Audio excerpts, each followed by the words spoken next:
Good morning and welcome to LNTV News Live 30 minutes production of the television department here at the Liberia Broadcasting System, and I'm Amanda Yasisale anchoring this morning edition of the program. These are the top stories we are following. President George Maniwea makes Liberia's case in Israel as he's expected to hold a high-level meeting with political and business leaders to attract investments in Liberia. A Nigerian nephrologist warns against taking pain relief drugs not prescribed by doctors as they cause kidney disease. In Liberia's case, how is the private sector contributing to healthcare delivery and development? And away from home, Nigeria's main opposition party, People's Democratic Party, rejects early election results announced by the Electoral Commission. Those are the headlines. Let's take a short break to be right back.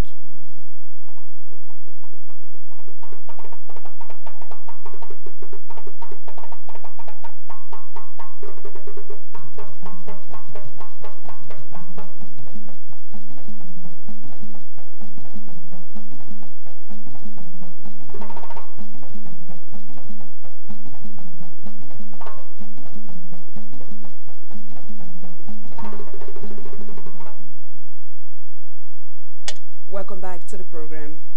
President George Maniwea is expected to hold high-level meetings with Israeli political and business leaders on Tuesday to attract meaningful investment opportunities and promote the pro-Pole agenda. Also on Tuesday, President Weah will visit Grain 2000, an Israeli agriculture company, where a presentation on agriculture is expected to be made by heads of the company. According to a dispatch, the Liberian leader will also visit Mashar Agriculture Training Center, where he will be briefed on ongoing and prospective activities in Liberia. President Weah will later travel to ZRFIN for Technological and Innovation Exhibition, which includes land forces solutions, maritime and intelligence, among others. To climax the day, President Weah, accompanied by First Lady Clara Weah, Minister of Foreign Affairs Bezonga Finlay, and Monrovia City Mayor Jefferson Koji, will be presented the Shimon Peres Vision for Peace and Innovation. They will then embark on a tour of the Paris Center for Innovation and Exhibition. Meanwhile, President Weah is expected to hold bilateral talks with Israeli Prime Minister Benjamin Netanyahu and the President of the Israeli state, Reuven Rivlin, on Thursday in Jerusalem.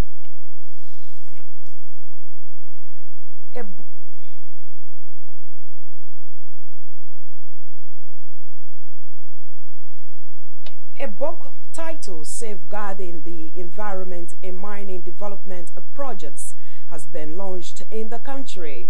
The book is authored by former Mines and Energy Minister Dr. Eugene Shiner. Launching the book, a former governor of the Central Bank of Liberia, Eli Slibe, said the book is important for most mining and geologist students to read.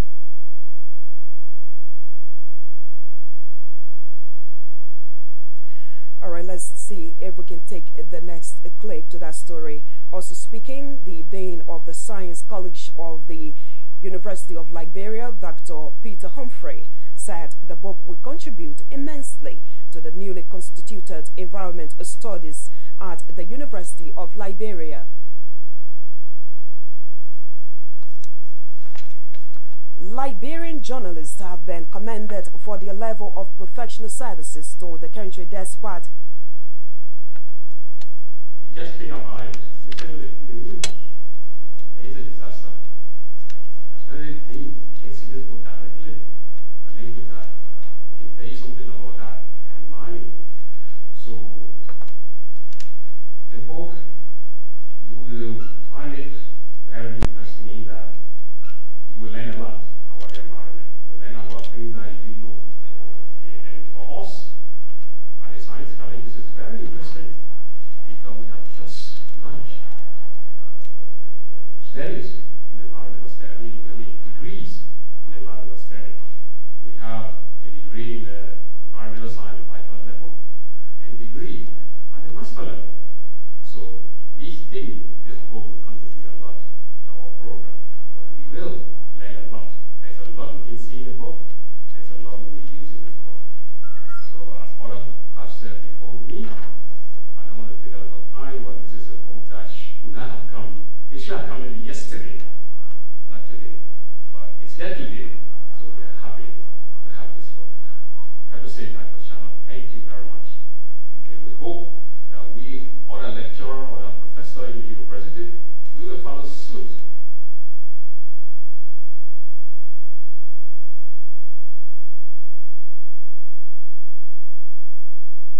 The book will provide food for thought in environmental studies. Indicates the fact that mining has in the past and still plays a major role in the economic sector of most developing countries, particularly in Africa. Other than the agricultural sector, both large and small scale mining still play a significant role in the overall socioeconomic and physical infrastructural development of most developing countries. As well, the activities of transnational corporations have made a major impact on the economies and employment generation of most third world countries through technology transfer and mining ventures. However, environmental damages have thus far been shortchanged. They've been overlooked. This gap is receiving a tremendous amount of attention in light of attempts to include environmental considerations into every aspect of the socio-economic development plans and policies in developing countries. UL President Dr. Ophelia Wicks, and earlier was the Dean of the Science College of the University of Liberia, Dr. Peter Humphrey. Liberian journalists have been commended for their level of professional services to the country despite the poor economic condition in which they are working under.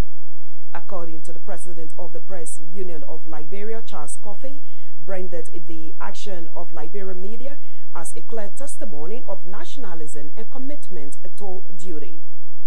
Commend journalists across the country for the hard work. People move around the nation to inform, to keep people abreast of unfolding events across the country in the midst of economic constraints, the technological advancement. To cope all of these processes, requires commitment, and so nationalistic. And journalists are doing their work, because you don't have the media. It's like you have a vehicle power in a democratic society. The absence of media in this society like equal power.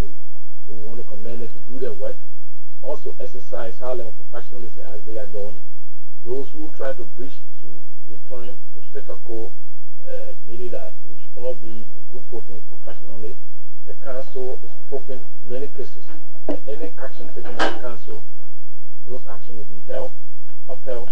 So urge our police to continue the work. Those who want to silence the media by other means should resist. We think the media is the best thing to operate with our country. Charles Coffey is the president of the Press Union of Liberia. An inception and capacity development workshop for forest landscape restoration has opened in Painesville. Speaking on behalf of Forestry Development Authority, Managing Director, the entity's technical advisor, Trokomo, provided some insight to the workshop. This gathering is dating of national executing agencies of 4 Mana River Union countries, basically Republic of Liberia, Republic of Guinea, Sierra Leone, and La Cote d'Ivoire. They are here to discuss eco-water, ecosystems, water network, resource transboundary management in forest landscapes. That's why we're here. So how far Liberia has gone in this process? Well, Liberia is making strides.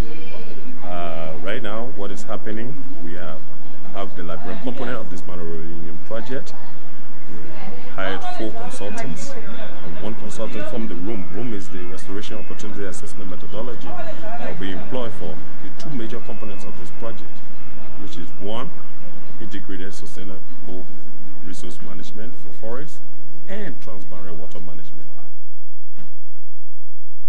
For her part, the lead facilitator of the workshop from the Union International for Conservation of Nature, Majan Kuzin, said the workshop will empower national consultants and governments in the 4 countries to effectively implement the project. In the Mana River Union region, kickstart that work. This week will be both a training, a capacity development event on forest landscape restoration and the Rome of Mayor, as well as being an inception to the development and publication of a transboundary assessment report. So we look forward to working with you this week, hearing everything you have to say about the drivers of degradation, about understanding the socio-economic impacts that we hope to achieve and the multiple benefits for both people and planet. The lead facilitator of the Union International for Conservation, Majan Kuzin. Earlier you heard FD Technical Coordinator Chokon Moore. A visiting Nigerian nephrologist, Dr. Oyebisi Oyekole, has stressed the need for Africa and the world at large to address the alarming death rate of the kidney disease. Dr. Oyekole disclosed that the killer disease is globally caused by diabetes, but in Africa, in Liberia to be exact, infection, high blood pressure, and inheritance is the major cause of deaths. In this regard, he wants Liberians to watch carefully their diets and avoid taking pain relievers which are not prescribed by doctors. The Nigerian nephrologist spoke in an exclusive interview with LNTV News. Leading cause is diabetes, but in Africa, we have more of infection, glomerulonephritis, and then followed by high blood pressure, hypertension. Then you have a lot of toxic nephropathies, people taking illicit drugs, herbal concussion, and so many things that we take that we don't know it affects our kidneys. These are one of the, and some of them can be inherited. You have polycystic kidney disease that runs in the family, and in that case they have cysts in their kidney, and the kidneys become like that. Over time it fails. But likely, if we take care of hypertension, take care of infections, we take care of diabetics, then we take care of what we eat in terms of drugs, especially pain relievers that we call NSAID, non-steroidal anti-inflammatory drugs that people use commonly because the nature of their work. All these things can affect the kidney and damage their kidney. At the same time, the Nigerian doctor encouraged Liberians to do regular checkups and also exercise well to ensure a healthy living. Speaking to LNTV News over the weekend, Dr. Oyekole also advised Liberians to report timely any health complication they experience to their health provider or health practitioner. One dental disease, don't use drug that is not recommended to you by a medical practitioner. And anytime we have any issue, maybe in the form of kidney disease, we should be quick to tell our doctors or healthcare provider I have this background issue. And secondly is the head check. We should check our head regularly. Anybody 20, 25, 30 years should check their blood pressure regularly, at least twice a year. They should also check their blood sugar at least once in a year. Especially when they have family issue of hypertension, the father or the mother or uncle, or they have family issue of diabetes. These are visiting Nigerian nephrologist to Liberia, Dr. Oyinbisi Oyikule. Well, in case you're just joining us, there's a reminder that you are watching LNTV News Live. News Live is a 30-minute production of the television department here at the Liberia Broadcasting System, and these are the top stories we are following. President George Weah makes Liberia's case in Israel as he holds high-level meeting with political and business leaders to attract investments in Liberia. A Nigerian nephrologist warns against taking pain relief drugs not prescribed by doctors as they cause kidney disease. In Liberia's case, how is the private sector contributing to healthcare delivery and development? And away from home, Nigeria's main opposition party, People's Democratic Party, rejects early election results announced by the Electoral Commission. Let's take a break to be right back.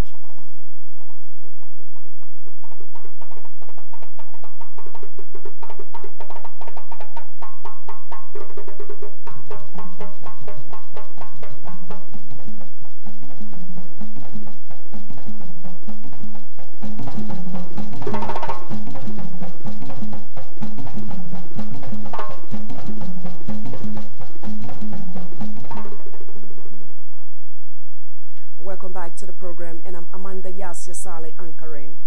The private sector is said to be making some strides to contribute to Liberia's health sector. Globally, the private sector is a major partner to health development, but is this the case in Liberia?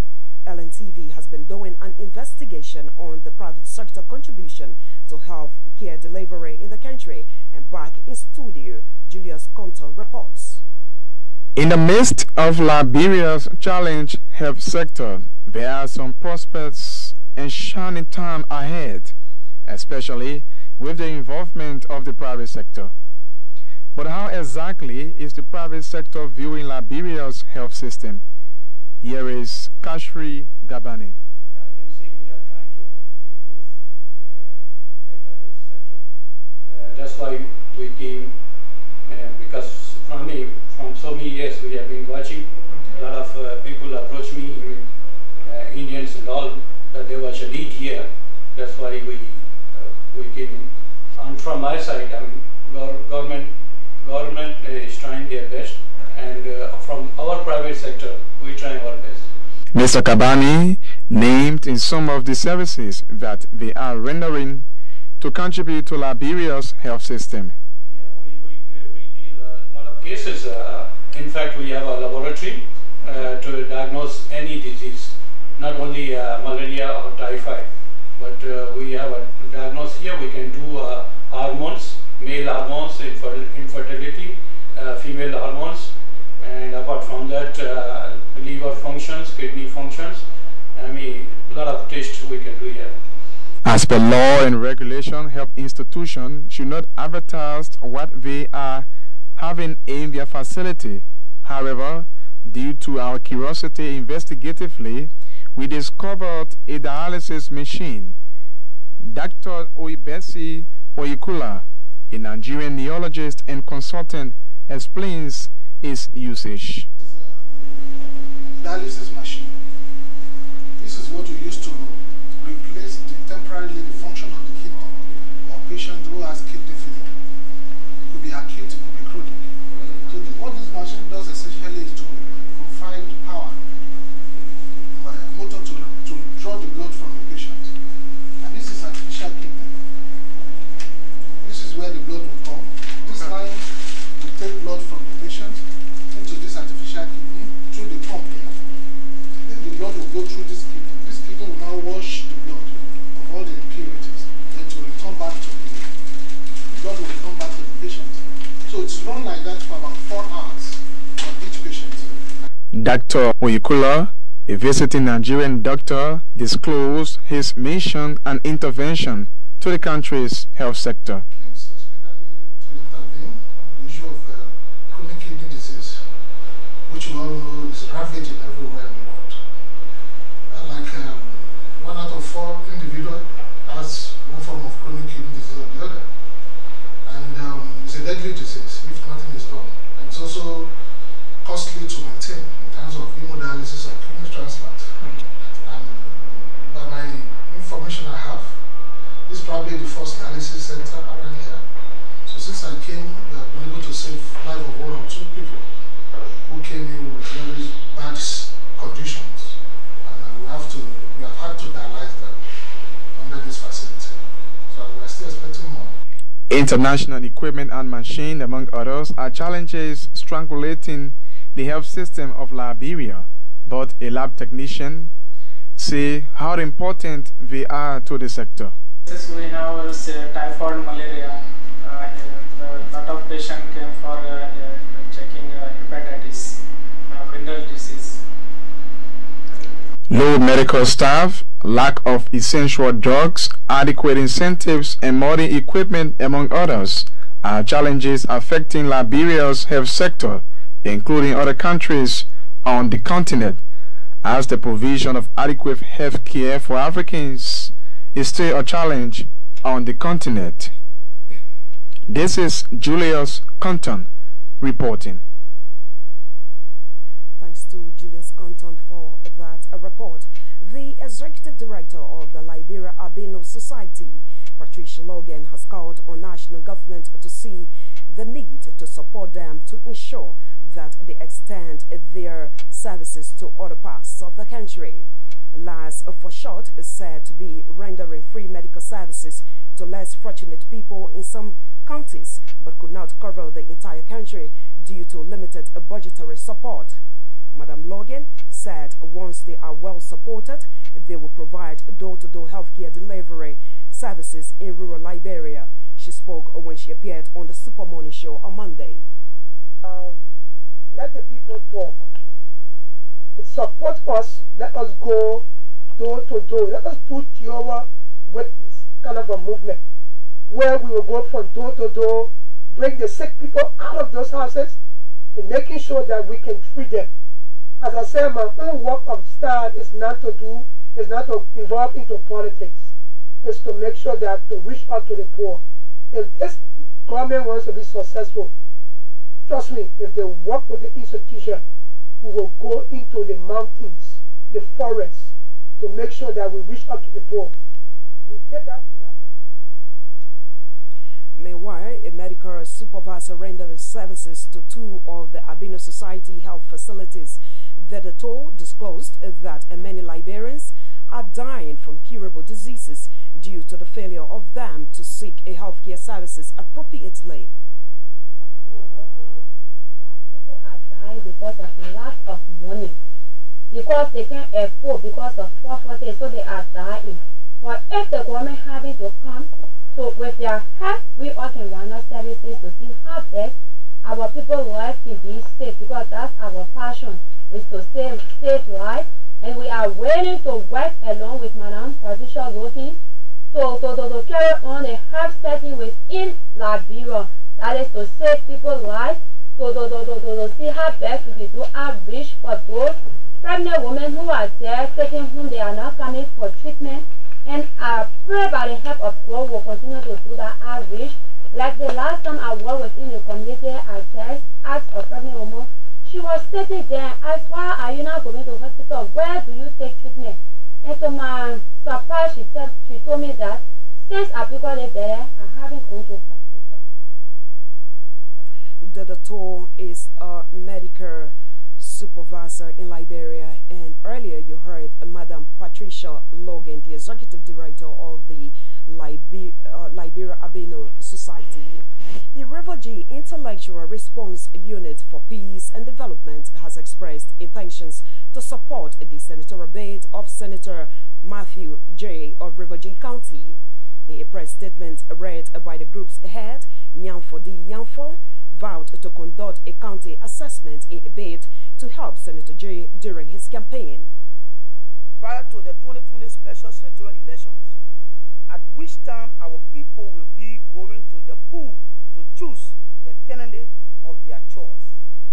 Regrouper believes the people deserve the best candidate to represent their interest. Regrouper sees this opportunity to conduct a county engagement tour with our people, youth and students leaders, women auxiliary groups, traditional and religious leaders, and civil society organization heads, amongst others. At the conclusion of this assessment tour, Recruiter as a vibrant youth institution, therefore having decided to pledge her support to Senator Matthew J for the special senatorial election come 2020, this tour will enhance the efforts of the team to engage issues beyond his reach and to develop an effective campaign strategy comes 2020. For his part, Senator Matthew J lauded the group for the support, urging them to translate such support into votes in 2020 midterm election. What you say is genuine. Genuine in the sense that you spoke your mind. Because to sell somebody, you must know who he is. It's not just selling or supporting blindly. To the level that you will go somewhere, somebody from way down there will ask you a question, and you from the university will be scratching your head. And you'll be dumbfounded. You don't even know what to say because you agree to support this man, but you don't know who he is. But my activities in the country are open secret, even though they are all documented. So yes, it's important that you spoke your mind. You can support somebody who you really don't know. And away from home now, Nigeria's main opposition party has rejected the election results being announced by the Electoral Commission, branded them as incorrect and unacceptable. 4 of the 5 states counted have gone to President Muhammadu Buhari, constituting more than 1.3 million votes, while rival candidate Atiku Abubakar has 1.1 million votes so far. Al Jazeera News now reports. Many Nigerians are watching election officials closely. These voters in the commercial capital Lagos say they want to make sure there's no rigging. Last week's delay has cast doubts on the Electoral Commission's credibility and competence. We were never told the numbers of voters, that are supposed to vote in this unit. The accredited numbers of voters we were not told. Probably it may give room for manipulation somehow. The race to govern the country with Africa's biggest economy pits incumbent President Muhammadu Buhari against main opposition candidate and former Vice President Atiku Abubakar. Emotions are high. There are fears a disputed result could lead to violence. Although there were delays in some parts of Nigeria, election officials say they're genuinely happy with the turnout. Now Nigerians have to wait to find out who has won and by what margin. Analysts say it's going to be a tight race. Earlier on Saturday, there were attacks in the northeast of the country, blamed on Boko Haram fighters, but that didn't seem to deter the voters. In River State, in the south, incidents of violence meant some people weren't able to vote. Whoever wins in Nigeria will have to deal with a precarious security situation and the challenge to turn around an economy struggling to recover from the 2016 recession. Harun Mutasa, Al Jazeera, Lagos. Senegalese Prime Minister Mohamed Dir says incumbent President Macky Sall is heading towards a second term in office, obtaining 57% of the votes so far. But rival candidates warned against declaring the result prematurely. We have a report by Al Jazeera.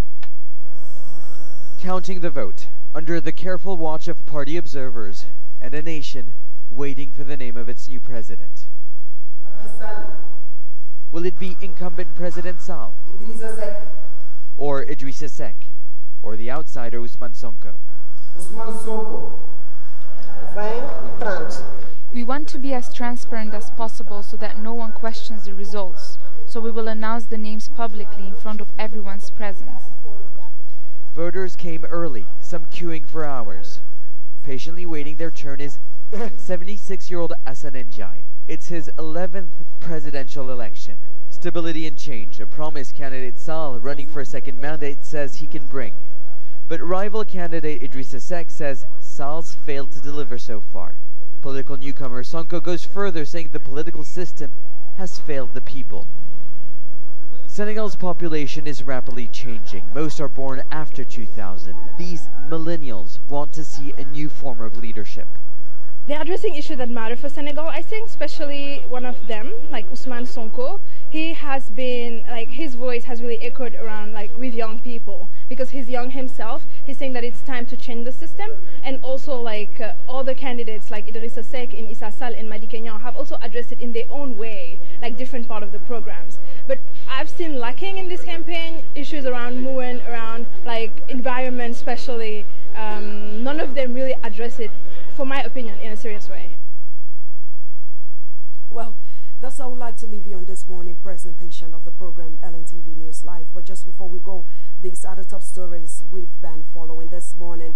President George Weah makes Liberia's case in Israel as he holds high-level meeting with political and business leaders to attract investments in the country. A Nigerian nephrologist warns against taking pain relief drugs not prescribed by doctors as they cause kidney disease. In Liberia's case, how is the private sector contributing to healthcare delivery and development? And away from home, Nigeria's main opposition party, People's Democratic Party, rejects early election results announced by the Electoral Commission. Those are the headlines. But on behalf of the entire team here at the Liberia Broadcasting System, I'd like to say thanks so much for being with us. My name is Amanda Yasia Saleh, and I anchored this morning edition.